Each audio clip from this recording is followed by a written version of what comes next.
né? Então, boa noite a todos, né? Sejam todos bem-vindos a essa terceira live do Portas Abertas. Hoje, vamos falar um pouco sobre a saúde de todos e para todos, né? Que foi o tema proposto, que a gente possa falar sobre o nosso SUS, né? Eu vou fazer a moderação hoje, me chamo Tereza Valéria, né? Moro na cidade de Maceió, eu sou médica, especialista em ginecologia e obstetrícia, sou servidora do Estado de Alagoas, né? Servidora pública do Estado de Alagoas, trabalho na Maternidade Escola Santa Mônica, que é uma maternidade de referência para alto risco, aqui em Alagoas, certo? Nós teremos hoje 3 convidados, né? José Heromildes Portela, que reside em Brasília, no Distrito Federal. Ele é tecnólogo em processamento de dados, conselheiro gestor de saúde, membro do Movimento Humanidade Nova e Movimento Político pela Humanidade, membro da campanha SUS Forte. Teremos também Laís Brilhante, reside em Recife, Pernambuco, é enfermeira, especialista em saúde da família, especialista em gestão de qualidade em serviços, mestrada em saúde pública pela Fiocruz, trabalha na Secretaria de Estado de Saúde, Secretaria de Gestão Estratégica e Participativa. Atua no Planejamento Regional Integrado, PRI, e é membro da campanha SUS Forte. E também Margarete Barbosa Daldegan, que reside em Brasília, no Distrito Federal, é médica, especialista em hematologia e hemoterapia, servidora da Secretaria de Saúde do Distrito Federal e membro da campanha SUS Forte. Então, nós teremos, em média, entre 10 a 15 minutos para cada explanação. Depois, nós abriremos para uma conversa, né? Para que a gente possa debater um pouco, conversar um pouco sobre as questões postas, né? Então, fazendo só um breve apanhado, o Sistema Único de Saúde, que é tantas vezes defendido e alvo de intensos debates, ele trata milhões de brasileiros a cada ano.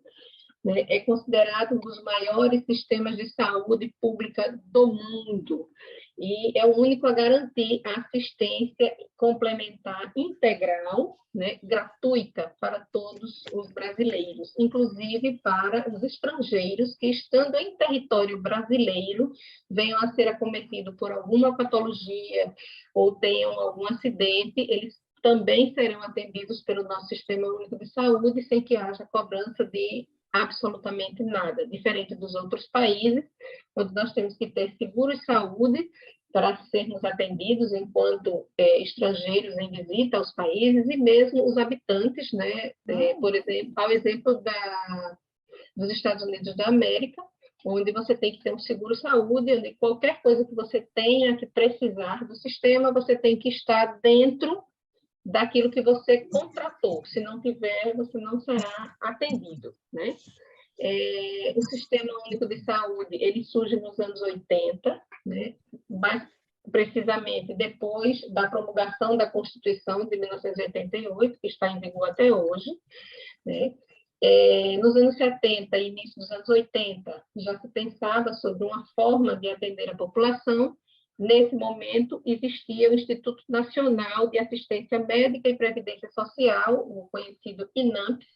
Entretanto, ele não tinha uma abrangência no atendimento para toda a população brasileira. Ele atendia apenas os trabalhadores com carteira assinada, que tinham empregos formais. Os demais trabalhadores não formais e os demais brasileiros que trabalhavam no campo, os trabalhadores rurais, a população indígena, as empregadas domésticas, os empregados domésticos, os quilombolas, toda outra população de brasileiros, ela era desassistida e buscava a sua assistência nas Santas Casas de Misericórdia ou nos hospitais universitários, que, por sua vez, não tinham uma capacidade de atendimento a toda essa população. Era uma população muito grande e não se tinha como ter assistência para todo ele, né? Dentro do SUS, nós temos inúmeros programas, né? Programas que são exemplos para o mundo, né? O Programa Nacional de Imunização, o PNI, né? e nós temos, para muitos é desconhecido, mas o maior sistema público de transplante de órgãos do mundo, né? Nós temos um sistema para atenção aos pacientes que vivem com HIV, que ele é exemplo também para o mundo, né? Com a dispensa de antirretrovirais de forma gratuita, atendimento integral para os pacientes, né? Possuímos outros programas também de atendimento a pacientes crônicos, tuberculose, hanseníase e tantos outros mais, né? Então, para que a gente... Isso foi só um breve apanhado para que a gente possa entender de onde vem o nosso SUS. E vamos agora passar para que os nossos convidados possam falar com mais propriedade sobre esse nosso SUS, para que, conhecendo, saibamos de sua importância, e sabendo de sua importância, possamos perceber como é importante defendê-lo, né? Então, eu passo a palavra agora ao Portela, né, que vai falar um pouco sobre essa questão do financiamento do SUS e os desafios nesse país de dimensões continentais. E obrigado, Tereza, obrigado pela apresentação. Boa noite a todas e todos. Eu sou, como eu disse, José Portela. Só uma correção, Tereza, eu moro em São Paulo, tá? Não é no DF. DF é só a Margarete, tá? Mas é só isso. Bom. Perdão, então São Paulo. Tranquilo. Então, nós fazemos parte, eu, a Margarete e Laís, fazemos parte da campanha SUS Forte, que nasceu em 2020, ainda quando a gente estava com um grande problema da vacinação ainda, havia não haviam ainda as vacinas, e a gente estava numa situação muito difícil no Brasil, e também havia um certo descrédito com relação à eficácia das vacinas. Então, nós começamos a fazer lives de orientação para todas as pessoas no Brasil inteiro. Foram mais de dezenas de lives que nós fizemos, e com especialistas explicando um pouquinho sobre o assunto. E à medida que a gente aprofundava a questão da vacina, nós entendemos também que não era possível falar de vacina sem tocar no SUS, né, no nosso Sistema Único de Saúde, que, como disse a Tereza, é esse sistema fundamental que atende a todas as pessoas. E quando fala todos, é todos, mesmo aqueles que têm plano de saúde, de alguma maneira eles são atendidos pelo SUS, né? Então, entendemos que a gente tem que começar a trabalhar um pouquinho em cima disso. Nós realizamos um abaixo-assinado, que hoje está com 23 mil assinaturas, buscando o fortalecimento do SUS, né? E, sobretudo, falando do financiamento, que é o grande problema que a gente tem hoje em dia. Só para vocês terem ideia, desde o ano 2000 até hoje, governo após governo reduziu, eu estou falando da União, né, do governo federal, governo após governo foi reduzindo o financiamento do SUS. Em 2000, o financiamento da União para o SUS era em torno de 60%, quer dizer, 60% de todo o orçamento do SUS vinha do governo federal. Hoje, em 2022, isso está em 42%. Então, em 20 e poucos anos, 1/3 do financiamento federal foi retirado do SUS. Foi retirado do SUS.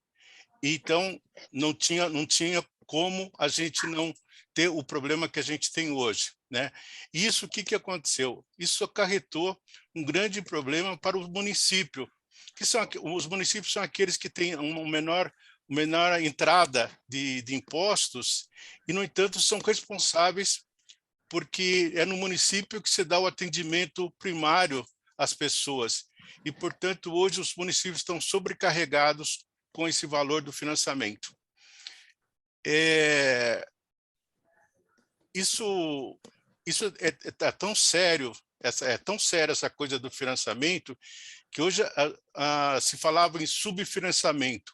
Hoje tem uma outra palavra, que é desfinanciamento, quer dizer, há uma tentativa realmente de tirar o financiamento, que, vocês sabem, foi colocado na Constituição nossa de 88, nossa Constituição Cidadã, e de onde viriam todos os recursos que possibilitariam o SUS fazer o atendimento que ele tem que fazer universal.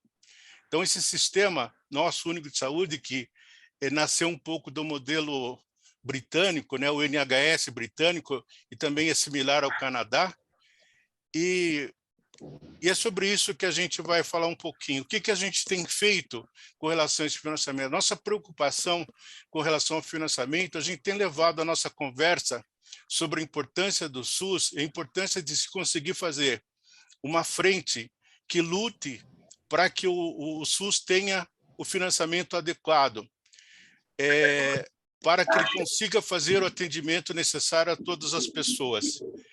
Nós elaboramos, então, e estamos apresentando, já conversamos com mais de 15 parlamentares, entre senadores, deputados e candidatos a deputados estaduais e federais, da nossa proposta. Por favor, tem alguém com o microfone aberto, por gentileza. Silencia o microfone, está dando microfonia. Na Câmara dos Deputados. Somos mais de 1 milhão e 45 mil. Miriam Pina, por favor, você tem que ligar o microfone? Ok, estou tentando. Você também está com o microfone ativado, por gentileza, desativar. Esses senhores que vai ouvir todas as causas, vai ouvir as pessoas. Ok. Desculpem o momento aí. Então, nós elaboramos uns 10 pontos programáticos, estamos apresentando a todas as pessoas aquilo que nós achamos que é importante para que a gente mantenha o financiamento do SUS. O primeiro ponto que a gente acha fundamental no financiamento é a revogação do teto de gastos, a chamada PEC 95, porque ela retira, logo no início, recursos que deveriam ser para o SUS e para a saúde e também para a educação, e, por incrível que pareça, para o pagamento da dívida, do juro da dívida, não há nenhum problema, quer dizer, continua se pagando tudo que os bancos querem, mas para a saúde é retirado o dinheiro e é cortado gastos, né? E a maneira como é feita a correção desse valor também é muito ruim. Então, não basta somente a gente tem que ser revogada realmente a PEC 95. Tem que encontrar um outro modelo para que a gente consiga atender a todas as instâncias e também fazer com que a questão do financiamento da dívida, os juros da dívida também, sofram também esse corte que nós sofremos na saúde. Então, esse é o primeiro ponto. No segundo ponto que nós apresentamos é a redução da DRU. DRU, para quem não sabe, chama desvinculação da receita da União, que é uma coisa que vem acontecendo já há alguns anos, e até 2016 era algo em torno de 20%. Em 2016, com o governo Temer, isso subiu para 30%. Nós não queremos aqui a revogação, mas é importante que seja reduzido, que você não pode reduzir 30%.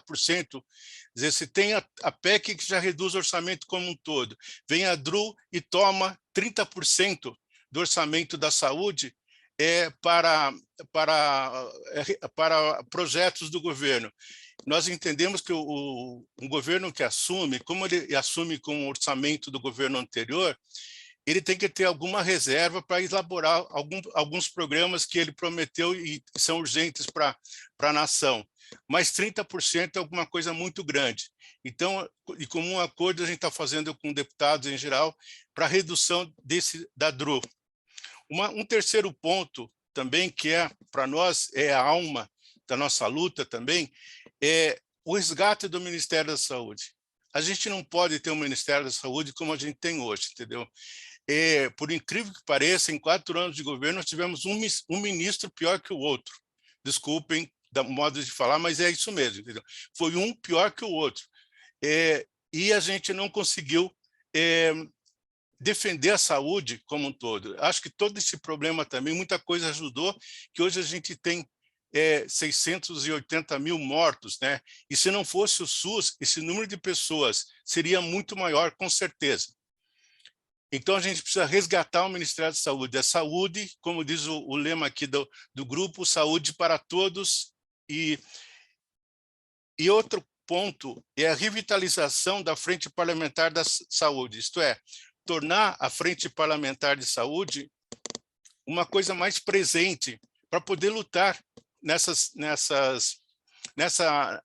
no parlamento para que o financiamento do SUS aconteça, para que ele não se torne uma coisa, aquilo que as pessoas pretendem, que a saúde seja também mercadoria.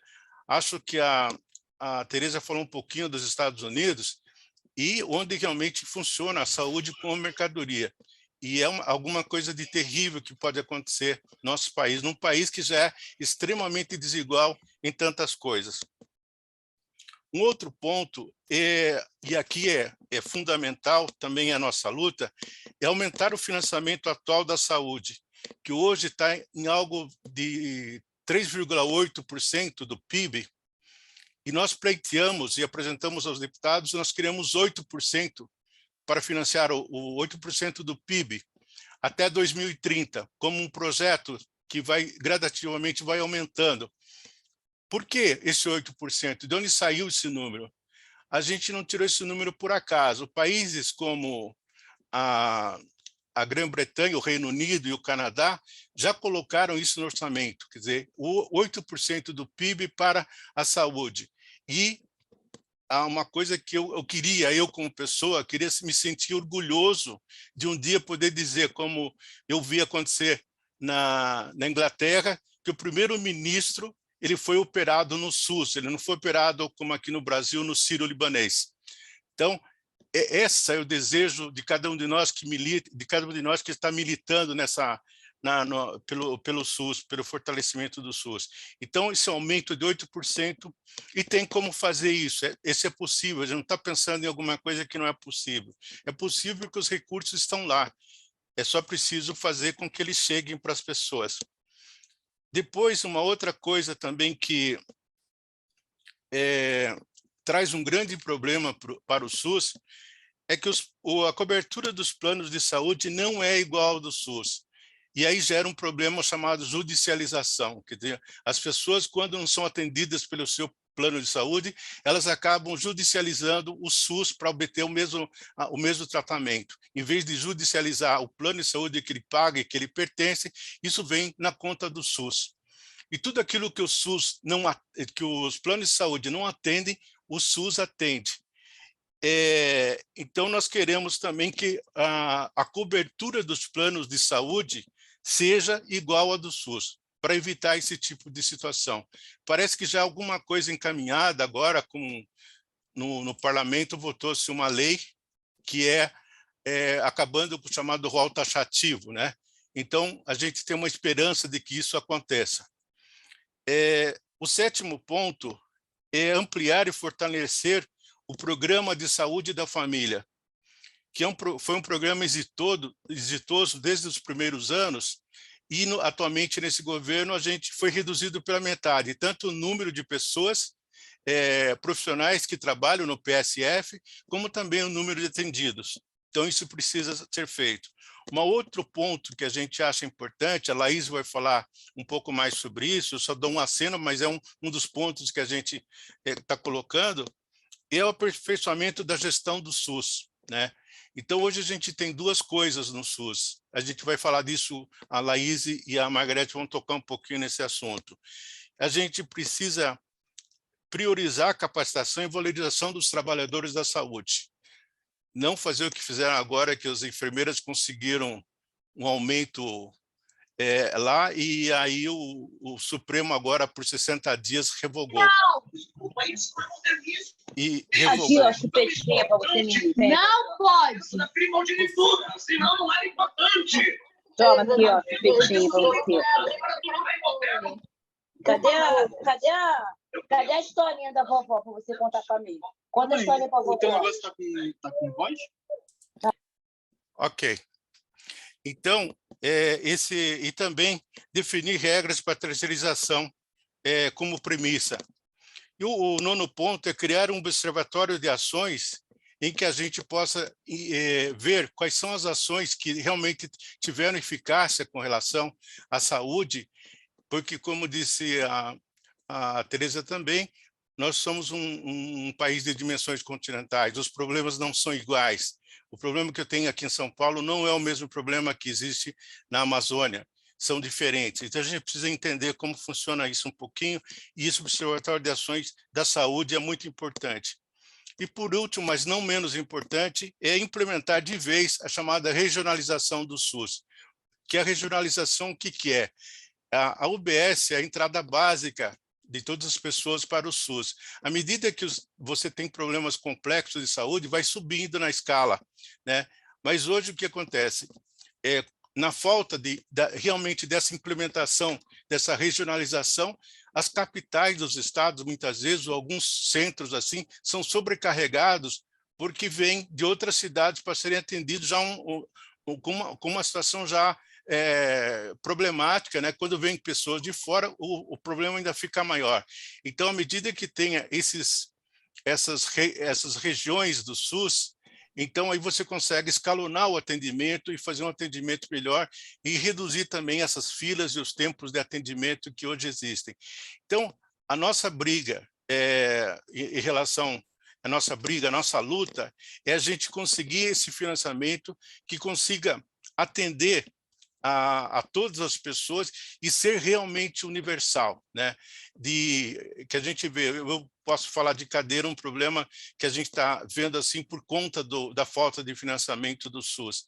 A gente está tendo problema na cidade de São Paulo, por exemplo, com falta de medicamentos. As pessoas hoje procuram medicamentos e não encontram. E medicamentos básicos para quem tem diabetes, aqueles que precisam de fralda geriátrica, já estão há uns 2 meses aí com problema no fornecimento. Tudo isso por causa do financiamento e da sobrecarga que os municípios receberam. Então, essa é um pouco a nossa luta do financiamento e é importante que todo mundo tenha essa consciência de que é preciso lutar por isso. E eu gostaria de deixar, finalizando a minha fala, a coisa mais importante que eu acho a gente conseguir mudar esse quadro. Nós temos eleições agora.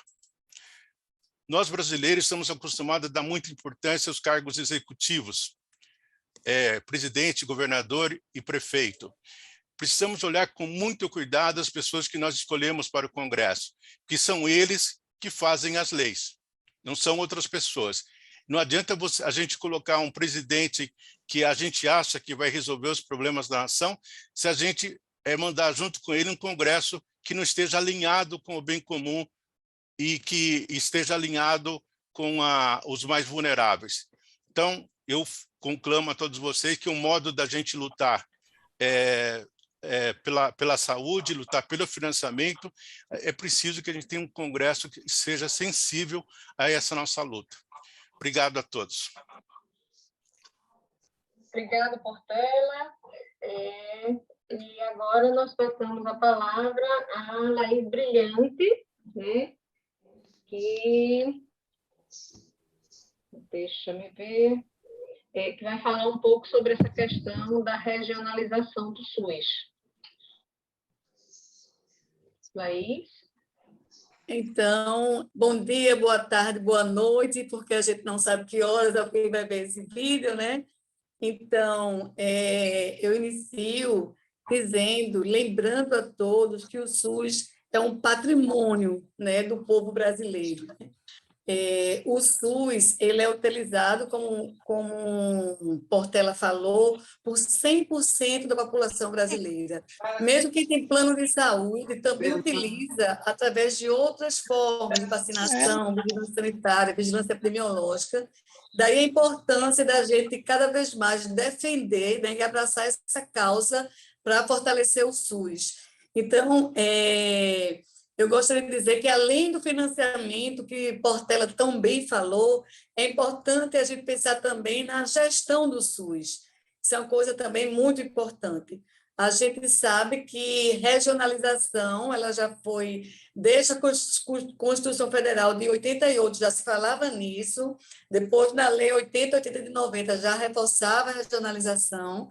A gente sabe que o SUS, quando se organizou, foi muito importante a municipalização, os municípios precisavam entender, se organizar, né, se apropriar do sistema. O sistema se reuniu, se organizou nos estados com regionais de saúde. Então, o estado ele se dividiu em regionais. As regionais elas agregavam uma série de municípios limítrofes, com algumas características de acesso, de geopolítica.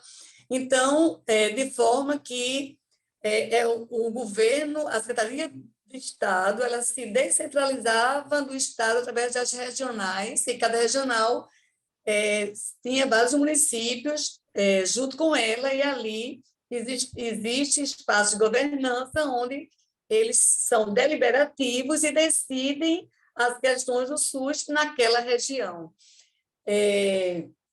Mas hoje se entende que o município sozinho não dá conta do SUS, hoje se entende que a região sozinha não dá conta do SUS.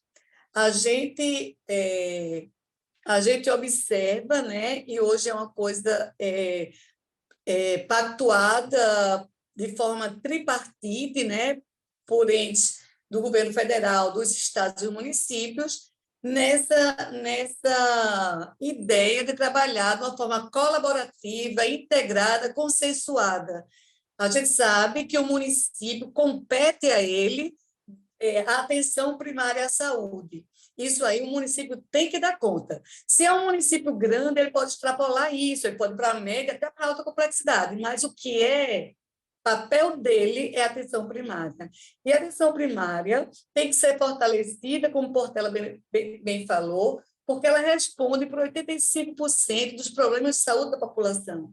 E ela é a principal porta de entrada do usuário no sistema de saúde.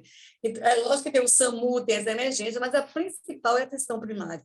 É nela que tem o fluxo e o contrafluxo do usuário. Ela entra, ele resolve 85%, que é o que se tem na literatura, né, em pesquisa mostra isso. Então, ali, o usuário ele recebe a parte de promoção, de prevenção, educação em saúde, atendimento médico, citologia oncótica, pré-natal, poricultura, né, acompanhamento da criança, vacinação, enfim, entre outras coisas.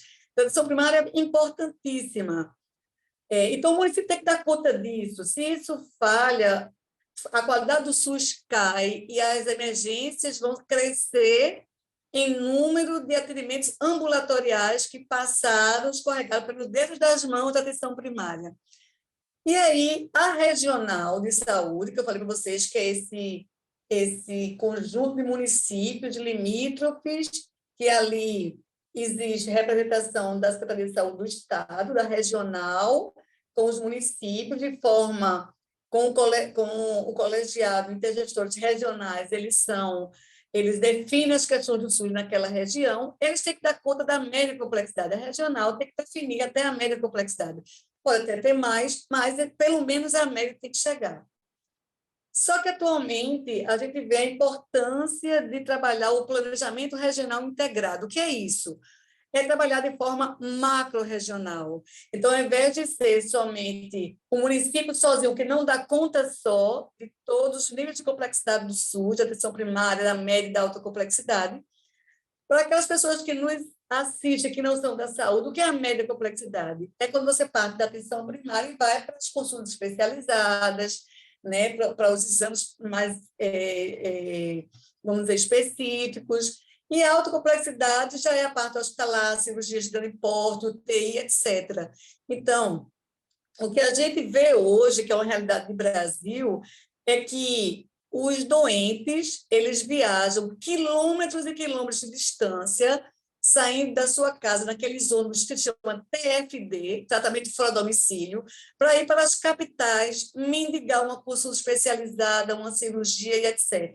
Se você vê, muitos hospitais grandes, ele é rodeado desses ônibus TFDs que trazem os pacientes, que além de sofrimento humano, deles estarem ali necessitando de uma consulta, estarem doentes, eles pegam estradas e estradas até chegar, geralmente, na capital ou nos grandes polos, os municípios de maior porte, depois viajam para aquela consulta. Então, com o Planejamento Regional Integrado, que a gente chama PRI, se organizaria por macro-regional, dando assistência até a atenção terciária, até alta complexidade.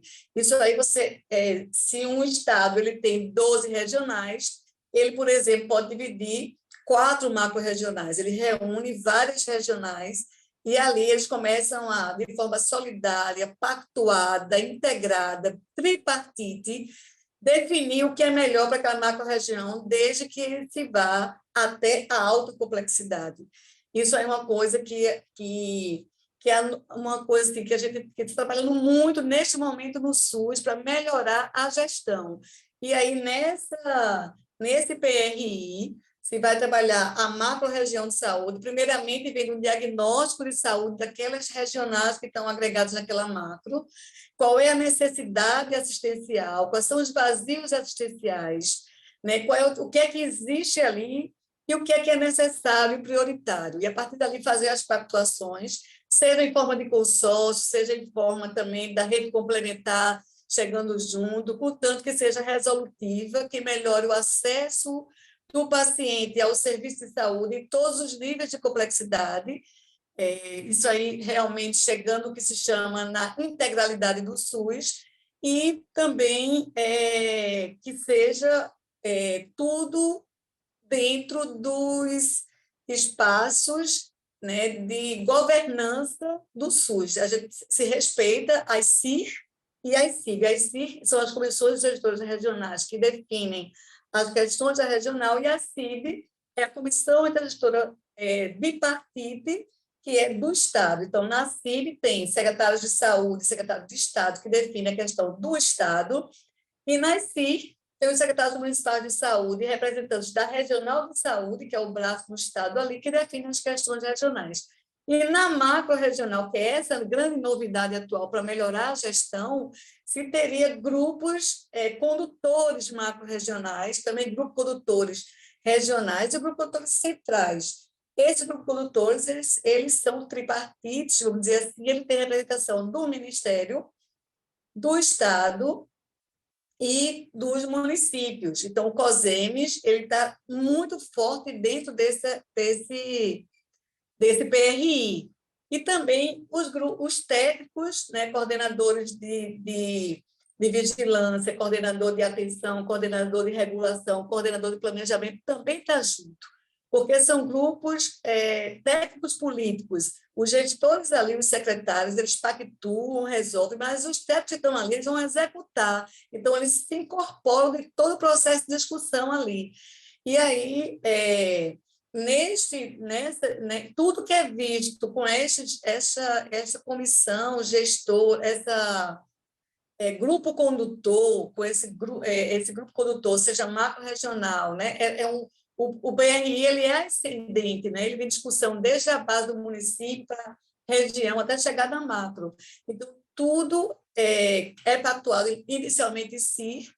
Esse grupo gestor ele vai avaliar, depois do diagnóstico traçado, é feito naquela macro um planejamento com diretrizes, metas, diretrizes, objetivos, metas, indicadores, prazos para aquela macro, já tendo visto o diagnóstico, os vazios assistenciais, as necessidades, traçado as prioridades. E, a partir dali, esse grupo condutor macro-regional vai acompanhar como é que dá essa rede de atenção à saúde, como é que estão essas linhas de cuidado, tudo isso de forma muito pactuada. Então, se um município daquela regional, daquela macro, tem cardiologia, o outro não tem, um tem psiquiatria, o outro não tem, um tem um hospital que é maternidade, o outro não tem, vamos pactuar aqui, como a gente faz nessa macro, para que a gente troque esses serviços, pactue, né, por consórcio, por outros meios, desde que seja resolutivo. Isso vai melhorar o acesso dos usuários, sem precisar se deslocar para tão longe, mas aquela macro ali vai ser mais próxima do usuário, né, vai melhorar a resolubilidade do paciente, né, do seu problema de saúde. Então, isso é muito importante hoje, é uma coisa que a gente está unindo esforços, né, para que o PRI seja realmente implantado, que aconteça. Lembrando que as decisões dentro do PRNI não tem mais importante ministério ali, não tem mais importante Estado, não tem mais importante município, COSENES, todos têm o mesmo nível de importância nas pactuações, lembrando que assim, é uma das melhores formas de diminuir as fragilidades do sistema ali, né? Então, assim, a regionalização ela já está na lei do SUS, já está na Constituição Federal, mas a gente tem que, de forma macro-regional, cada vez mais fortalecer isso aí. E eu lembro assim que todos os brasileiros têm que defender o SUS, né? Todos os brasileiros, lembrando isso que Portela falou, o que era antes, né? Então, imagine com a quantidade de pessoas hoje desempregadas nesse país, com a quantidade de pessoas com trabalhos informais nesse país. Se nós não tivéssemos o SUS, essas pessoas sem trabalho ou com trabalhos informais e seus familiares, nenhum teriam garantia da assistência à saúde, nenhum talvez tivesse seu problema de saúde resolvido, porque ia ficar nas indigências, ia ficar nas mãos das caridades. Então, o SUS é patrimônio de todos nós, justamente por isso, porque ele é universal, né? Ele é equânime, então ele busca atender às prioridades, né? Dando mais espaço para aqueles que mais precisam. E ele é universal, ele é integral, porque ele vai desde a atenção primária até a alta complexidade. E a importância de ter uma gestão boa no SUS. Então, para que a gestão seja boa, ele depende do financiamento também. Se o SUS é desfinanciado, né, a gente sabe que o município tem que responder por 15% da sua arrecadação para a saúde, o Estado 12%, a União, né, não tem uma coisa estabelecida. Por isso, tudo isso aí tão desorganizado, né? Se lutou muito tempo que fosse 10% do PIB, se lutou os sanitaristas do Brasil todo pelo saúde 10%. E aí, eles disseram que ao invés de 10 deram 15%, mas esses 15% não foi do PIB bruto, era depois que eles faziam todos os pagamentos aos estados, etc., o que sobrava era 15% daquilo. Então, a emenda ficou pior do que o soneto. O dinheiro foi muito menor do que se esperava. O que a gente quer... Eu vou ler no Por gentileza. Então, o que se quer é que seja um valor, um percentual significativo do PIB do Brasil para o SUS, né? E aí, só assim também a gestão pode funcionar adequadamente. Os municípios eles estão de goela abaixo, eles têm que dar 15%, eles estão dando 70% da sua arrecadação para a saúde. Os estados, a gente viu agora há pouco uma série histórica, né? Então, os estados aumentando seu percentual para o SUS, aumentando, que já está, atualmente, a gente viu assim, do nosso estado, mais de 40% da arrecadação para a saúde, e muitos municípios com mais de 70%. Eles não aguentam mais o gasto com a saúde. Então, muito além do que deveria dar. Isso aí é consenso. Então, não é uma realidade só nossa. O CONASEMES... Aí, um minuto para concluir. Tá. Então, o CONASEMES, que é o Conselho dos Secretários Municipais de Saúde do Brasil, mostra que é uma realidade a nível nacional. Então, a gestão do SUS é muito importante. Eu acho que trabalhar o PRI a nível dos estados também é muito importante. No nosso estado aqui, a gente está fazendo uma experiência muito positiva nesse sentido, então já temos todo o plano traçado, já temos as macro-regionais funcionando, as comissões macro-regionais funcionando, né, de forma muito integrada, o COSENES a Secretaria de Saúde e o Ministério presente, pactuando. Então, isso tem que ser uma coisa que tem que de repente, os outros estados também abraçar isso e se organizar de forma a fortalecer a regionalização de saúde. Muito obrigada. Muito obrigada, Laís, perfeito. E agora nós vamos passar a palavra para a Margarete, que vai falar um pouco para a gente sobre o impacto da Lei de Responsabilidade Fiscal, né, e os grandes desafios do nosso SUS. Então, gente, boa noite. Eita, é uma terceira parte do nosso desafio, que eu espero que a gente possa facilitar a conversa a partir daqui. Então, a Lei da Responsabilidade Fiscal no Brasil, ela impõe um valor, ela restringe, ela limita, e já faz muito tempo que essa Lei da Responsabilidade Fiscal tem feito um enorme gargalo no SUS. Essa Lei da Responsabilidade Fiscal, a partir de 2014, ela se tornou muito mais rigorosa e, como já foi falado, progressivamente as verbas foram reduzindo e isso se tornou ainda mais grave com a Lei de Teto de Gastos. Mas eu gostaria de trazer uma reflexão agora que nos desafia, porque vocês ouviram tantas coisas, nós ouvimos tantas coisas, e a gente se pergunta, então, o que é que podemos fazer diante de problemas dessa proporção? Nós precisamos raciocinar um pouquinho. O Brasil está localizado no globo, nós temos os problemas mundiais, e a gente sabe que desde que o mundo inteiro entrou como se tivesse sempre todo mundo em recessão, todo mundo começou a entender, então, como se gasta. Aí eu quero trazer uma questão. O alto gasto público que acontece no nosso país, e a gente sabe que nós empobrecemos, mas alguns gastos não deixam de acontecer. E eu quero trazer aqui um problema grande, que habitualmente a gente não costuma pensar.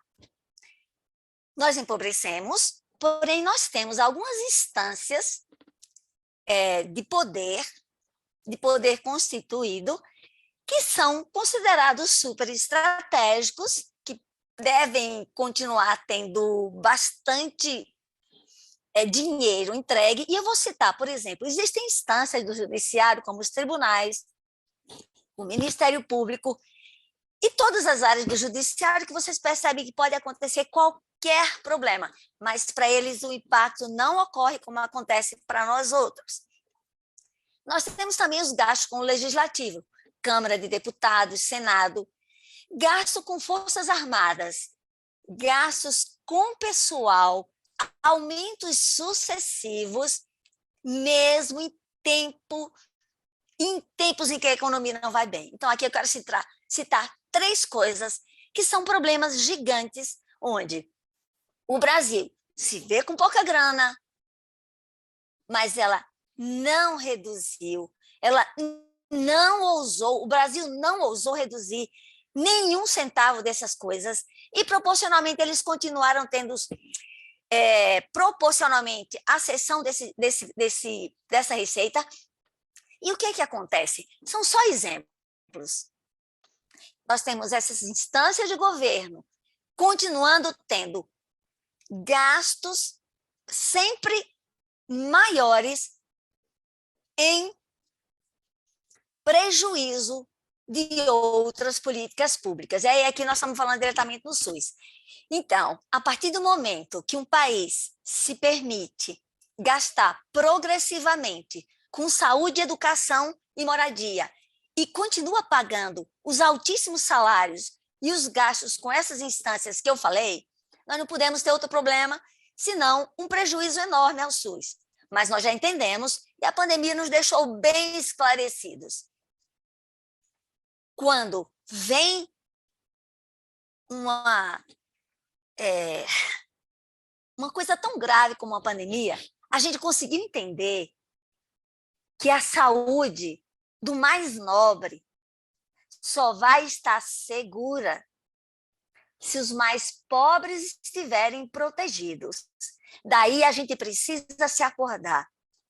Nós não temos como prosseguir num país empobrecido que se dá ao luxo de permitir os direitos adquiridos de tantos supersalários e que se permite continuar dando aumento a esses setores privilegiados quando a grande população começa a minguar com aquilo que eles entreguem em receita para gastos nisso e naquilo.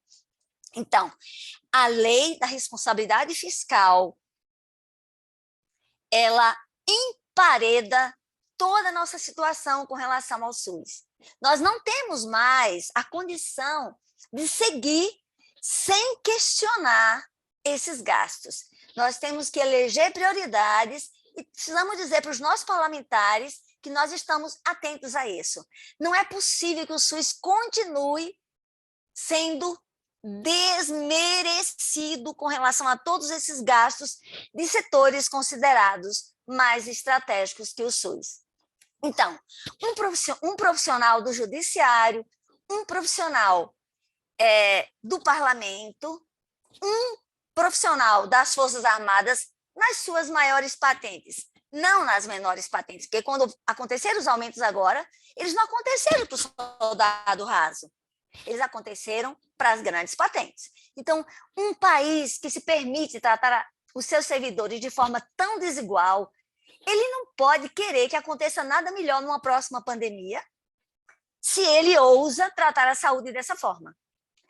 Nós nunca sairemos desse caos que a gente vive se, por acaso, uma pressão sobre o Supremo permitir que os funcionários da enfermagem, que vivem uma vida infeliz, sobretudo o maior número deles são os técnicos de enfermagem, são impedidos de ter aumento se as pessoas que estão lá em cima continuam tendo seus privilégios. Então, não dá para conversar de SUS sem falar disso. Bom, um outro ponto. Eu marquei o tempo de todo mundo e não estou marcando o meu, então posso me atrapalhar. Então, vamos falar agora. Se existe lei de responsabilidade fiscal e não saímos desse problema, nós temos o risco da terceirização. E aí vamos falar de uma coisa que nós não podemos demonizar grosseiramente, mas não podemos fechar os olhos para aquilo que acontece com a terceirização. Existe a terceirização séria com pessoas que que pleiteiam assumir um serviço de saúde e conhecem o SUS. Mas perdoe-me, eu digo sem dúvida que a maioria das pessoas que pleiteiam assumir um serviço de saúde terceirizado, elas não conhecem o SUS e, por isso, recebem uma receita que o SUS administrava entregando um número tal de assistência e começam a receber aquele dinheiro e a impedir que os pacientes entrem. Porque é isso que acontece com o serviço terceirizado de saúde. Ele fica com a possibilidade de deixar entrar ou não. E aí eu entro num outro problema ainda mais grave, que é a função da Secretaria de Saúde frente aos serviços terceirizados. E aqui entra um grande desafio. Deve ser o rigor do trabalho da Secretaria de Saúde, a competência desses serviços quando terceirizam, precisa ser muito rigoroso. Por quê? Porque não raro a Secretaria de Saúde terceiriza e ele perde o controle da vigilância e não raro esses serviços terceirizados contratam pessoas não concursadas, não capacitadas, sem qualquer traquejo de assistência ao SUS e o pior, começa a não ter qualquer comunicação entre o serviço terceirizado e a rede de assistência, de forma que a Secretaria de Saúde perde de suas mãos o controle e cada um começa a trabalhar por si. Por exemplo, nós buscamos ter sempre prontuário eletrônico. O que acontece muitas vezes com a terceirização? A terceirização entra e contrata um prontuário eletrônico que não se comunica com o da Secretaria de Saúde. Um caos, uma loucura. Uma outra coisa muito importante é que quando uma terceirização entra num estado rico, por exemplo, no Distrito Federal aconteceu assim. Aí, quando começa a ter vigilância, o Ministério Público começa a dizer que os serviços não estão sendo entregues e começam a limitar a receita, o que é que eles fazem? Eles terceirizam as UPAs para outros grupos, aí a loucura total acontece. A Secretaria de Saúde perde de vez o controle sobre todos e não tem forças. Não tem forças, porque sua própria Secretaria de Saúde já foi entregue para muitos grupos privados. Então, só para dizer, quando o SUS não tem mais qualquer vigilância e o Conselho de Saúde não entende o que está acontecendo, o TJDFT não se comunica com o Ministério Público e Defensoria, o caos está instalado. Vamos para um outro ponto, mas olhem só. Esse risco de assistência, ele se torna ainda mais perigoso quando a regulação, por exemplo, de comunicar os serviços de saúde, ele é terceirizado e o grupo terceirizado para avisar quando foi disponibilizado uma ressonância ou uma tomografia ou tal e tal exame. Isso acontece, por exemplo, aqui. Eles ligam uma única vez, não avisam a pessoa e dizem, não, já rolou, então a vaga já vai para outro. Então, imagine um caos. É exatamente a terceirização que virou uma loucura. Aí a gente volta para uma questão. Mas quem deveria tomar conta de um monte de coisa disso? A gente deveria ter uma Agência Nacional de Saúde que, estando dentro do próprio governo, deveria se comunicar. Aí o que é que acontece? O SUS piora e eu quero entrar para um terceiro espaço, que é exatamente agora da medicina suplementar. Com o empobrecimento do país, o que é que aconteceu? Os convênios eles começaram a se reorganizar e a demorar a autorizar serviços, sobretudo em oncoemato e neurocirurgia. Eles vão autorizando no ritmo que vão acontecendo a entrada de dinheiro. E aí, quem tem um convênio fica sem direito algum. E acontece muitas vezes de uma pessoa pleitear, tendo o seu convênio, um procedimento em neurocirurgia, esperar 7 meses e ter que judicializar para ter direito a um procedimento de neurocirurgia. Gente, é o verdadeiro caos. A pessoa não tem isso, nem do seu convênio, nem do SUS. Aí voltemos para uma outra e última coisa para dar chance de vocês falarem. A gente disse aqui no início, com a fala do Portela, que a gente precisa resgatar o Ministério da Saúde. Parece simples essa palavra, né? Não, não é simples. O Ministério da Saúde está invadido por donos de convênios. E a ANS está absolutamente invadida. Eu estou falando de Brasília. E eu digo para vocês que em 2014, coincidentemente com a mudança de governo, sai a Dilma e entra o Temer. Eu estava no maior hospital, administrando um dos serviços maiores de hemoterapia. E eu fui avisada por quem perdeu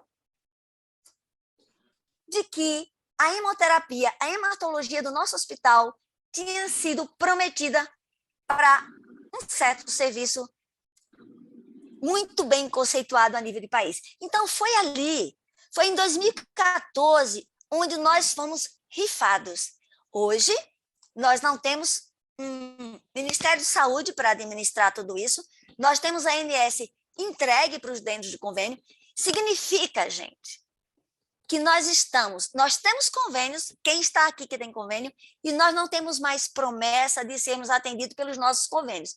Porque eu estou na rede pública, os serviços de hemoterapia estão sendo procurados o tempo inteiro, porque os convênios negam numerosos procedimentos, e quem tem convênio começa a não ter respostas. Significa que todos nós precisamos entender, nós precisamos nos aproximar da nossa Secretaria de Saúde, nós precisamos cobrar dessas pessoas que nos administram que nós queremos resgate de tudo isso. Mas, gente, resgate de tudo isso, ninguém se engane. Só existe com voto.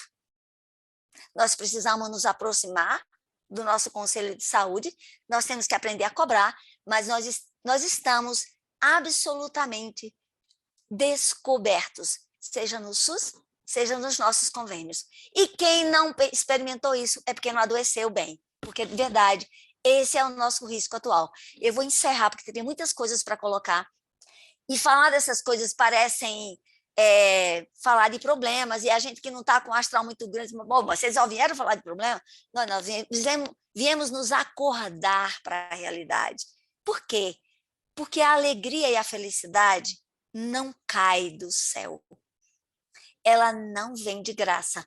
Ela vem atualmente no Brasil do ato da gente se acordar e nos organizarmos para cobrar dos nossos dirigentes que nós queremos o SUS funcionando e os convênios entregando aquilo que eles nos devem. Mas eu encerro para que a gente tenha a chance de falar, agora com as perguntas de vocês, né, com as interpelações de vocês.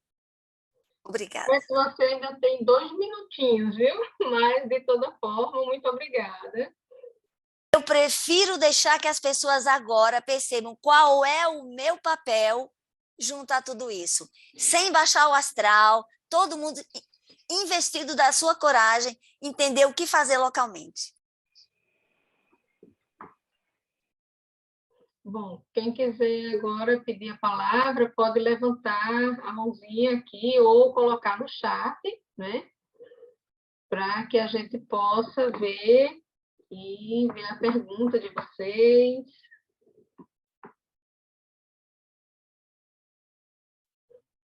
Érica colocou muita luta pela frente.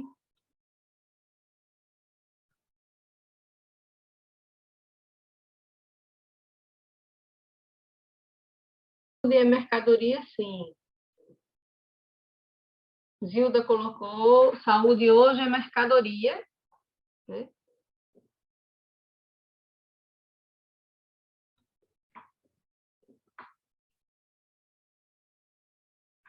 Eu acho que ficou todo mundo muito reflexivo com a fala de vocês, né? Principalmente esse último desafio de Margarete aí, né? Para cada um pensar um pouco, né? Mas vejamos.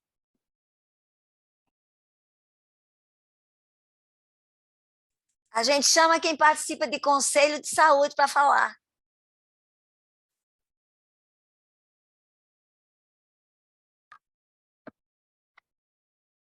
Acho que a Tereza levantou a mão.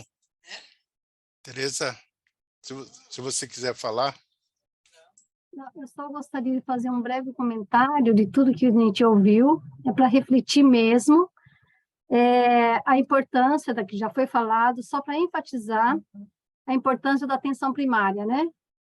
Ainda prevenir é o melhor caminho, é o menor custo, nos dá qualidade de vida, né? Então, nós temos que pensar juntos essas questões, né? Uma outra coisa que a Margarete já disse é em relação à participação nos conselhos, nas comissões locais de saúde. Isso é uma coisa factível para qualquer cidadão, independente se é totalmente SUS ou não. Então, acho que é importante a gente aproximar das unidades de saúde das quais nós pertencemos, para que a gente tenha esse vínculo, como o Portela, por exemplo, que é um gestor representando a comunidade. Isso são alguns exemplos que nos deveriam motivar para que a gente tenha facilidade de entendimento, né, do que representa o SUS, numa fase assim, de pós-pandemia ou de pandemia, que se diga, e o quanto isso é grave, né?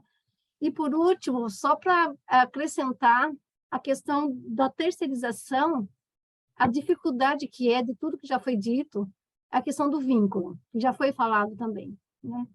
Se você não tem vínculo com o usuário não tem vínculo com o serviço, não dá resolutividade alguma. Então, esse é uma dos desafios quando se pensa numa terceirização, né? Muitas vezes necessário, com certeza, mas que seja de forma séria, né? E acho que a Laís já falou muito bem essa questão da gestão, né? Então, só para chamar a atenção que nós, enquanto cidadãos, nós temos muito para contribuir, né? E acho que uma das formas é essa aproximação, fica como uma proposta, é o que estou tentando fazer na minha unidade de saúde, não é uma coisa tranquila, porque sempre existe o ponto e vírgula, né? Mas a gente precisa ter a coragem. Obrigada. Obrigada, Tereza, pela contribuição.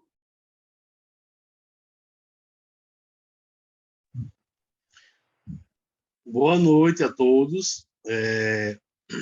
Eu sou Francisco, agente comunitário de saúde há mais de 20 anos. Eu sei a importância que o SUS tem por estar à frente, né, por fazer parte de uma massa que recebe os primeiros impactos, as primeiras notícias, os primeiros abalos, eles acabam caindo no nosso colo, no colo do agente comunitário, que está ali porta a porta. Nós não somos apenas agentes comunitários. Eu posso dizer que eu sou um agente comunitário, eu sou um psicólogo, eu sou um agente de endemias, e eu sou muita coisa. E durante muitos anos eu me questionei e via muitas pessoas criticando ao SUS. E uma das vezes eu estava em casa e me veio em mente um documentário que me foi repassado por um amigo meu, que chama-se Seide. Creio que grande parte já viu, que relata como funciona o sistema de saúde dos Estados Unidos. É algo surreal, é algo é inimaginável a forma como eles tratam a saúde lá. E nós não, nós temos um sistema de saúde, eu acho que um dos melhores do planeta. Eu creio que a questão está somente na forma de gerenciamento, que começa no repasse de verbas, e na forma como esse repasse de verbas ele chega até o usuário. Eu sou agente comunitário de saúde e me encontro na fila para fazer uma ressonância magnética há mais de 5 anos, pois tenho um problema de ligamento cruzado e ainda não fiz a minha cirurgia por conta de uma ressonância magnética. Agradeço a todos e deixo aí o espaço para quem quiser falar, mas que é de supra importância para todos isso aí. Obrigado. Obrigado, Francisco, pela sua colaboração. Realmente é a fala de alguém que vive, né, no dia a dia, dos dois lados, né? O usuário e também o agente, né? Que está lá em contato com o público, né? Que está na vivência diária. Muito obrigada. Ângela levantou a mão. Ângela, você gostaria de falar?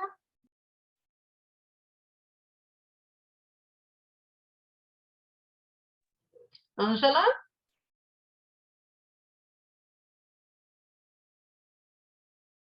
Seu microfone está desligado. Tive que mudar de lugar. Ok. Pessoal, obrigada, realmente. Aprendi muito, estou aprendendo e quanta coisa, né? Eu digo isso porque eu fiquei fora do Brasil 30 anos, estou voltando agora, então, como você tem que reaprender o que é o Brasil, e cheguei num momento muito crítico, né? Então, tá. Não sei, a minha reflexão é muito assim, talvez anterior, né? É a questão do neoliberalismo, né? Agora, mas é economia? Sim e não, porque a partir do momento que o neoliberalismo se impôs como uma única via, né, para o mundo, etc., tudo, né, praticamente tem que ser privatizado, né? O capital financeiro está aí, está comendo tudo. Não estou falando do mercado simples, do mercado como é. O mercado é uma coisa sadia, mas o neoliberalismo quis justamente isso, né? Então, a saúde virou mercadoria, a educação mercadoria, né? Tudo, né?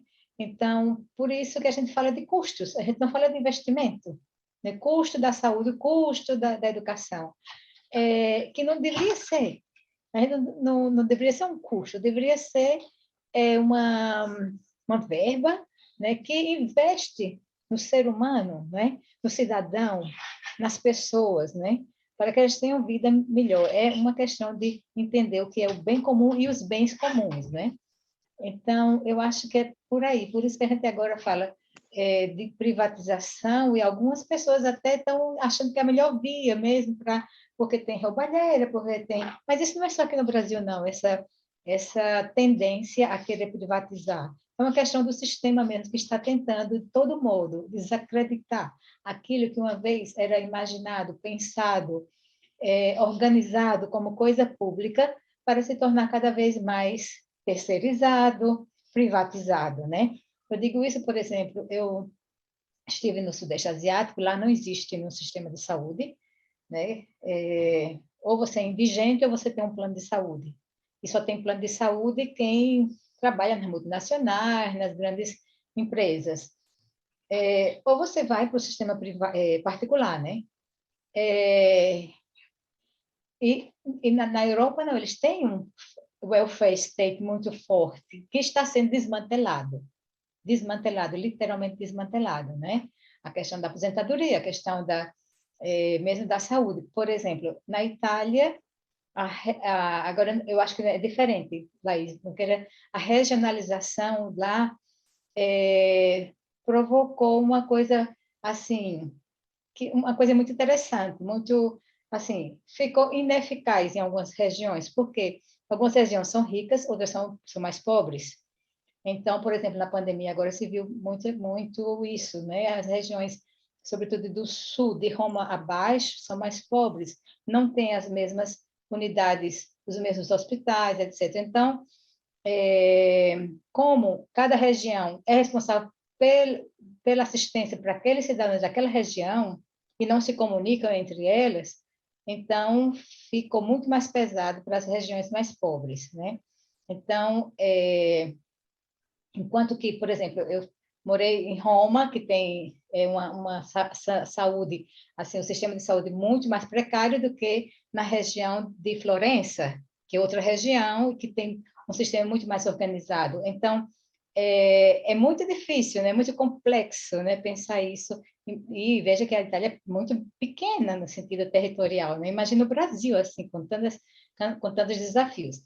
Porém, eu acho que essa luta que vocês começaram, que a gente agora está entendendo e querendo entrar com vocês, assim, desse SUS forte, né? Eu acho que que é esse nosso orgulho, que a gente poderia se orgulhar cada vez mais se realmente chegasse a entregar para a sociedade aquilo que deve entregar, não é? Saúde não é mercadoria, é um bem comum, né? Então é isso. Obrigada. Obrigada, Ângela, pela sua contribuição, né? Mostrando para a gente essa realidade, né? E, assim, o artigo 196 da nossa Constituição diz que a saúde é um direito de todos e um dever do Estado, né? É nosso direito, então vamos cobrar de quem tem o dever, né? Maria Delvani de Fátima levantou a mão, depois a Zilda.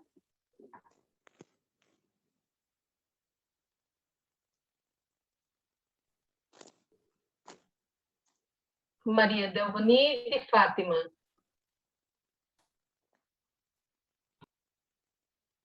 Abre o microfone, Delvai. Você está com o microfone fechado. Já abri. Boa noite.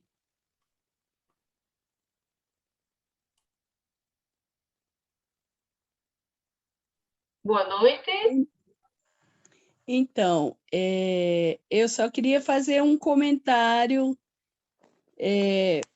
respondendo à provocação da Margarete, que, assim, eu sou professora aposentada e agora, como eu sou dona de casa, e dona de casa não faz nada, né? Então, eu senti assim,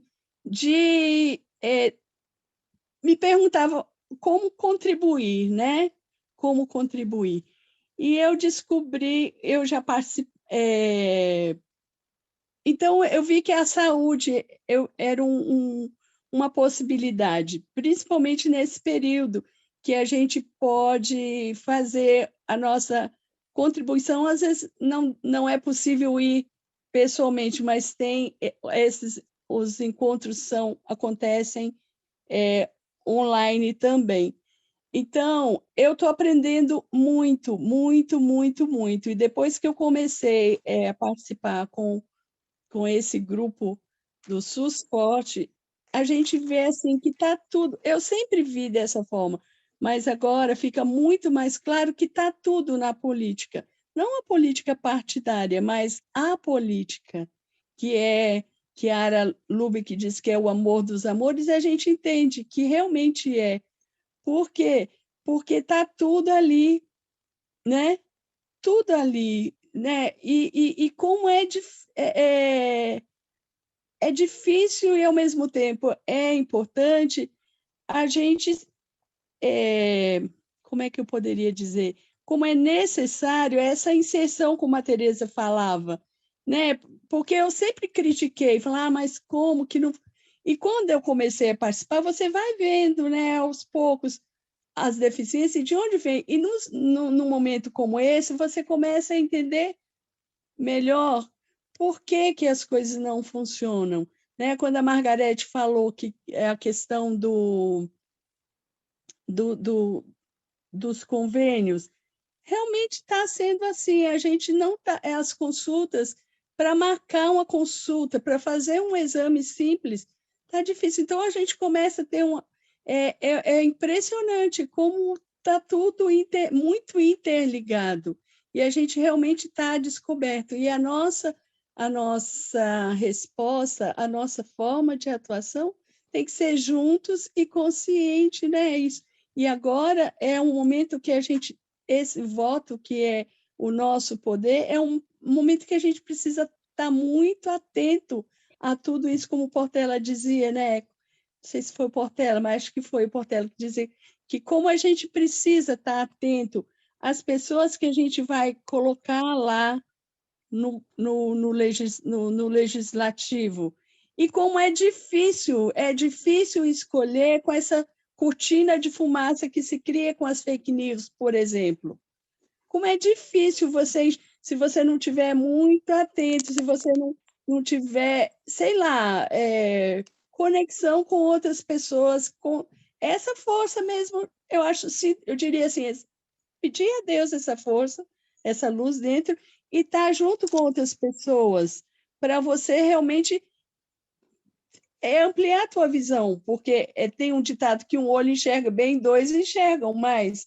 Então, se você procurar ter conversar mais sobre isso, refletir mais, para a gente entender que, de fato, nós estamos numa encruzilhada, sim, mas que nós temos uma importância muito grande dentro de tudo isso, se a gente não se deixar fragmentar, se a gente se perceber como comunidade e estar atento a essas coisas, entenderam? Eu não sei se... Mas, assim, o meu recado, assim, para resumir, era que vale a pena, muito a pena, a gente se aproximar das unidades de saúde. Quando a gente chega e diz, olha, eu quero ajudar, o sorriso das pessoas, sabe, porque realmente tem muita crítica, mas, assim, pessoas dispostas a ajudar são poucas, muitas vezes. Então, assim, para entender, sobretudo entender essa engrenagem tão complicada e dar o nosso contributo. Era isso, desculpa se eu me prolonguei. Muitíssimo obrigada, Delvaí, você foi perfeito, as suas colocações, realmente, se estivermos juntos, somos mais fortes, quando a gente conhece mais, a gente consegue defender melhor, né? A gente consegue falar com mais propriedade, então, muito obrigado. Zilda Soares também está pedindo a palavra. Só para parabenizar o grupo, vocês estão numa caminhada, né? Já é o terceiro encontro hoje que eu consegui fazer parte. E, assim, estou bem feliz por ter conseguido ouvir vocês nessa explanação sobre... Cada um falou sobre algo de muita importância, né? Sobre a participação popular, falaram também aí sobre como funciona o SUS, né? A importância dele, o baixo investimento que acontece, e mesmo assim ele ser tão resolutivo. A gente viu aí as vacinas, né? A população toda imunizada, essa oferta aí da saúde preventiva através das vacinas, mesmo com todas essa satanização do SUS, né? Tipo, precariza para poder as pessoas não acreditarem nele, e ele é muito potente.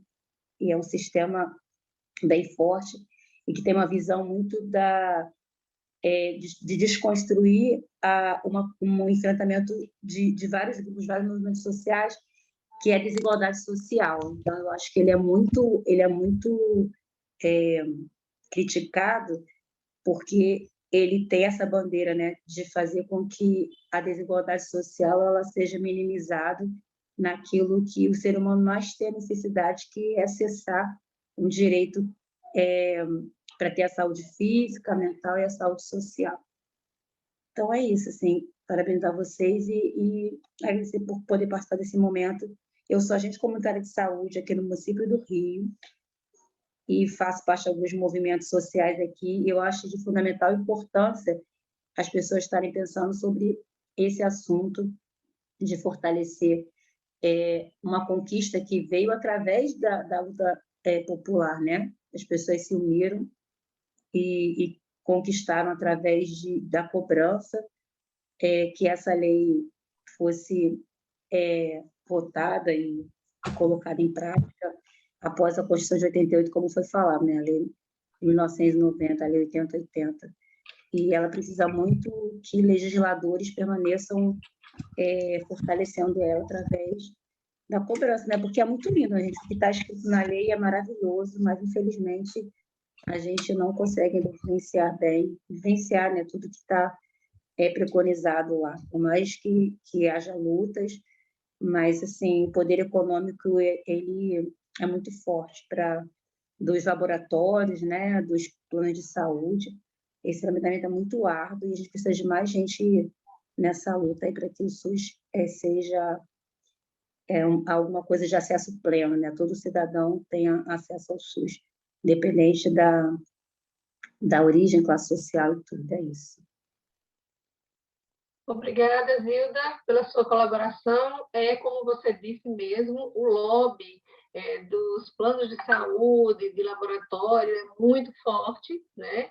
E, realmente, o SUS, quando a gente vai ler sobre ele, é belíssimo, né? Mesmo a gente sabendo, né, que a gente não consegue fazer com que ele esteja em sua plenitude, mas diante do que se consegue fazer, ele é um sistema já bem diferenciado, ele presta assistência para todos os brasileiros, indistintamente, né? Então, realmente, assim, é preciso que a gente continue na luta, né? E já se sinta convidada para a nossa próxima live, né? Nós estamos sempre debatendo algum tema, então, muito obrigada por ter participado conosco dessa, já está convidada para a próxima. Ed Johnson também pediu a palavra.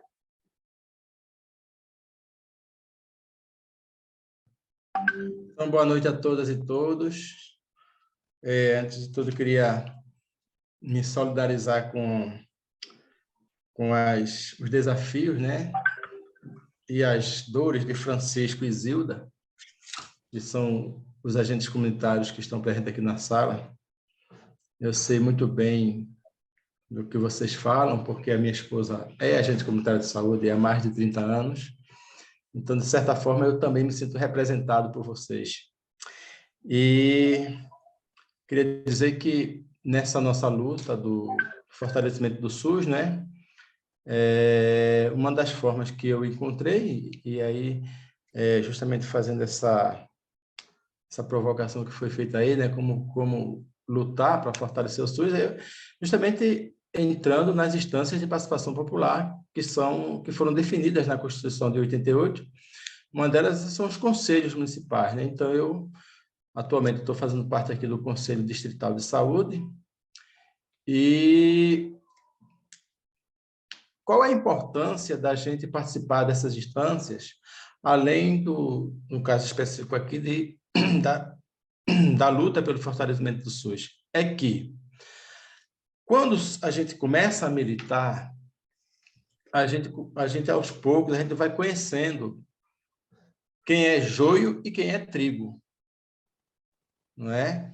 Então, quando chega no momento da gente decidir, porque é importante a nossa participação, né? Ela é fundamental, porém, a decisão de toda essa nossa luta aqui, de fortalecimento, de refinanciamento, derrubar a PEC 55, acabar com a DRU, etc., etc., tudo isso passa pelo Congresso. Logo, passa pela política partidária, não é? Então, eu queria só chamar a atenção desse detalhe, porque muitas vezes a gente, até em sã consciência, mas talvez um pouco, não sei, de tanto estar calejado, né, com o mau exercício da política, a gente acaba, digamos assim, quase que dizendo, não, os partidos não, sei lá, não importam, o que importa é a verdadeira política, que é essa que a gente faz. Tudo é política. Política comunitária é política, política sindical é política, tudo é a mesma política, em instâncias diferentes, não é? O que nós precisamos é nos prepararmos melhor, né, para escolher melhor os nossos representantes, não é? Porque numa democracia, ao menos no Brasil, né, em vários países onde existe a democracia, elas passam efetivamente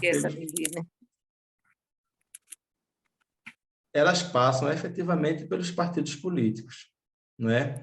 Agora, como é que eu vou saber quem presta e quem não presta? Não é fácil, realmente tem uma cortina de fumaça que às vezes ofusca a nossa visão, mas se a gente começa a militar, se a gente começa a participar, aí essa cortina de fumaça ela não vai nos deixar totalmente cegos, não é? De modo que alguns guias eleitorais bem bonitos, com pessoas que pregam a união, mas que nos seus estados perseguem os índios, por exemplo, esses discursos não vão nos enganar, tá certo? Depois, outra coisa que eu queria também chamar a atenção é que era só para reforçar a importância do SUS. Por quê? Porque eu sou justamente da geração que não existia o SUS, não é? Tá certo? Então, já fui vítima também, não é? De não ser atendido, por exemplo, de um irmão meu não ser atendido no hospital público, porque meu pai estava separado da minha mãe e não deu a carteira profissional que comprovava o vínculo com o extinto INAMPS, não é? Então, foi um momento assim de muita dor. E o que é que acontece? E hoje eu me sinto, digamos assim, apesar de todas as dificuldades, apesar de todas as deficiências que o SUS tem, mas eu me sinto realizado porque eu participei também das primeiras reuniões de construção desse sistema. E mesmo se ele está deficiente, se ele tem dificuldades, mas qualquer pessoa, qualquer, sei lá, morador em situação de rua, qualquer pessoa de todas essas camadas que vocês enumeraram logo no início da nossa fala aqui, né? Os quilombolas, os indígenas, etc., mesmo que não tenha nenhum vínculo empregatício, mas tem acesso ao sistema de saúde pública, né? Então, isso é um ganho, é uma vitória nossa, tá certo? E como Laís disse muito bem, é um patrimônio nosso e que a gente tem que lutar para melhorar cada vez mais. O que acontece é o seguinte, vejam, imaginemos que tem uma casa, nós lutamos durante anos para construir uma casa bem bonita. E aí vem alguém e começa, tira um tijolo aqui, tira uma telha ali, vai depenando essa casa para depois dizer, não, essa casa não vale nada. Não é? Ora, a casa estava em bom estado. Porém, para que eu tentasse vendê-la, não é? a preço de banana, eu comecei a deteriorar ela, para depois vender. Eu sempre digo o seguinte, aquilo que não é bom para mim, não é bom para ninguém. E a matemática, ela é verdadeira, seja aqui no Japão, onde aqui é dia e lá é noite, 2 mais 2 é 4, não é? Então, se determinado segmento, o SUS ou qualquer estatal, ela não serve para o Estado, como é que ela vai servir para a iniciativa privada?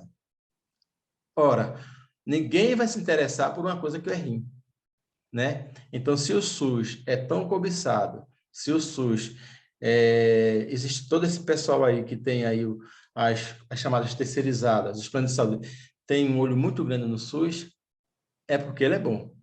Se ele não prestasse, ninguém ia estar de olho nele, tá certo? Então, é aí onde entra a nossa participação, aí entra a nossa luta, mas eu volto a reforçar, tá certo? O fortalecimento do SUS também passa pela política partidária, pela decisão, pelo Congresso que nós vamos escolher agora, né?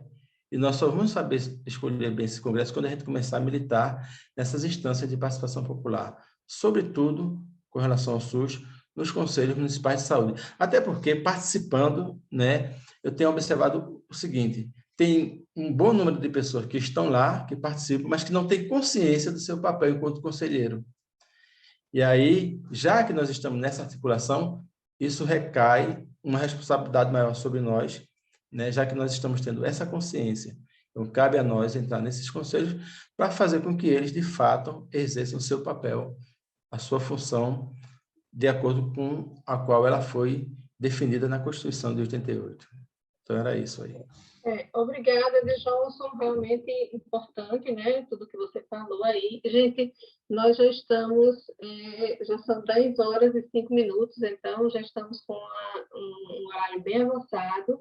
Laís Brilhante está pedindo a palavra, e depois Tereza Uribe também está pedindo a palavra. Eu acho que a gente encerra com essas duas participações, né, para que o nosso tempo também não se delongue muito mais, né? Então, Laís, por favor. Então, eu queria agradecer a Tereza, a Ângela, as pessoas que estão na organização, Portela, Margarete, e a todos que participaram aqui conosco, meu grande amigo Johnson. Mais uma coisa, uma sugestão que eu queria dar, talvez uma próxima vez, se tiver, a gente falou do financiamento, da regionalização, né? Margarete veio puxando também a questão da assistência, da ponta e etc., mas talvez incluir controle social. Eu acho que é uma fala que muitos trouxeram aqui, os agentes de saúde que são envolvidos em alguma luta aí, né? Tem Johnson, que é do Conselho Distrital, enfim, eu acho que ontem alguém dizia para mim assim, mas você defende o SUS, mas no SUS eu acho isso errado. Eu disse, por que você não vai participar do conselho? Porque lá no conselho se delibera as coisas do SUS. Então, o conselho é formado 50% de usuário, 25% de gestor, né? E 25% de trabalhador. Johnson, me corrija se eu estiver errado, mas esse espaço deliberativo que se discute e, junto com a gestão estadual, eles aprovam ou não as políticas de Estado, entendeu? Então, assim, eu acho que o Conselho é muito importante esse controle social, e aí, se as pessoas querem fortalecer ou não acho que determinado caminho, vai lá para o Conselho, briga, tem fala, tem voz, delibera. Então, eu acho que é muito rico isso aí. Então, eu falei da gestão, a gestão é importante, porque os espaços de governança, os gestores estaduais têm que estar, e os municipais têm que estar para decidir a gestão. Está o esvaziamento hoje das CIR e das CIB, a realidade de todo canto. Muitos gestores municipais eles não estão indo para os espaços de governança, e é uma coisa que a gente tem que valorizar isso, e também a questão do controle social, que também é importantíssimo no SUS. Então, tanto os espaços de governança dentro da gestão, como também o controle social. Então, eu sugeriria que da próxima vez a gente pudesse trazer também alguém que pudesse falar sobre essa parte do controle social. Mas muito obrigada e um abraço a todos e todas. Perfeito, Laís, já anotamos aqui essa sugestão, né? E já vamos pensar sobre isso, certamente. Tereza está pedindo a palavra. É a Dircinha Brasil que quer falar. Ela não conseguiu levantar a mãozinha. Dircinha, abre o seu microfone e fale. Então, boa noite a todos. Eu gostei bastante da live, achei tudo muito pertinente. Trabalhei bastante pela assinatura do SUS Forte, defendo o SUS. Só que eu queria colocar assim, duas reflexões, né? Primeiro, eu tenho 4 filhos, que são casados e têm filhos, né? Então, eles têm 2 filhos e não querem mais. Não porque eles não querem mais, porque eles falam, saúde custa caro, escola custa caro, e criar filho custa caro. E aqui na nossa cidade, a gente ajuda muito uma família que a mulher já vai para o 7º filho, porque ela defende a vida. Então, a gente recolhe fralda, a gente leva fralda, a gente leva dinheiro, a gente leva comida, a gente leva não sei o quê, sabe? Aí, então, você fica assim, naquela coisa, mas os meus filhos não podem defender a vida porque eles sabem quanto custa. E aquela pessoa nunca pensou que alguém vai pagar a escola dos filhos dela?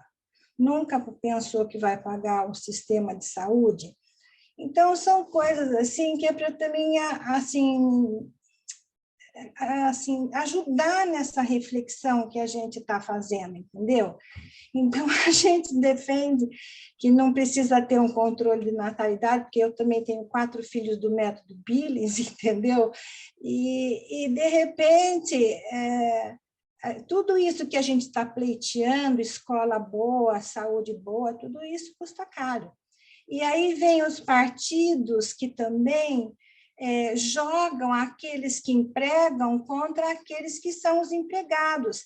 E eles, que são os únicos que estão tendo os privilégios, saem fora da jogada. Colocam o povo um contra o outro e, na verdade, quem tem os privilégios fica sempre fora. Então, a gente sabe, os privilégios no Brasil são os bancos, são as indústrias farmacêuticas e são a classe política.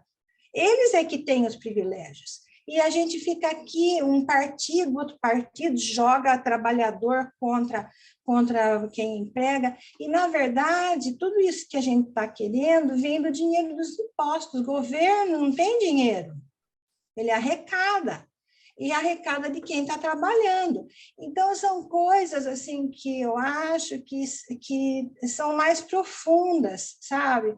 É lógico que tem gente que tem, daqui mesmo da nossa live, tem gente que teve muito mais dificuldade, tem gente que teve muito menos dificuldade na vida, mas eu acho que esses encontros deveriam servir também para a gente aprofundar também essas questões, sabe? E era isso que eu gostaria de acrescentar, mas eu gostei demais daquilo que o João falou. Todo mundo tem assim todo mundo tem a sua parcela de verdade, entendeu? Eu gostei demais da experiência da Laís, e a gente percebe mesmo. Olha, essa semana na escola, a minha cunhada Rosa, da saúde, vai ser a primeira escola integral do município. Então, teve a multidão, o pessoal foi pintar a escola. Quer dizer, a gestão é uma coisa assim, importantíssima. Porque se não tiver gestão, gente... E, na verdade, às vezes, os cargos de gestão não são dados para as pessoas competentes, são dados para as pessoas que são filiadas aos partidos. Infelizmente, é isso que está acontecendo. Mas era isso que eu queria contribuir. Eu agradeço de coração tudo que vocês falaram, e era isso. Obrigada, viu, gente? Boa noite. Desculpa eu não ter a câmera, mas está com problema aqui no meu computador, tá? Obrigada, Tecinha. Na verdade, você colocou algumas coisas, né? A questão do dinheiro público, realmente, não existe dinheiro público, né? Existe dinheiro dos nossos impostos que devem retornar como prestação de serviço, né, do governo e destinar para nós mesmos, né? Então, o dinheiro público, como se diz tanto, né, não existe, né? E ele deve ter um destino, que é como se briga, né, para que você tenha esse aumento desse repasse para o SUS. E são reflexões muito pertinentes, né? Ninguém mais está com a mãozinha levantada. No chat realmente não veio mais nenhuma pergunta. Eu acredito que a gente teria muito mais a conversar, né? É um tema realmente muito pujante, mas a hora já se faz bastante avançada, né? Eu gostaria de agradecer, né, a Margarete, a Portela, a Isa, a todos os que contribuíram nesta live, né? Convidar todos, né, para um próximo momento, né? Nós vamos pensar nos próximos temas, né? E vamos colocar para todos, para que a gente possa continuar se encontrando e conversando. E eu gostaria só de deixar um pensamento, né, para que a gente possa refletir, né, que quando tudo for privado, seremos privados de tudo, né? Então, acho que a gente deve refletir um pouco, né, sobre isso. E eu encerro agradecendo a todos, desejando a todos uma boa noite, né, e uma boa semana, né? Estamos, afinal de contas, no início da nossa semana.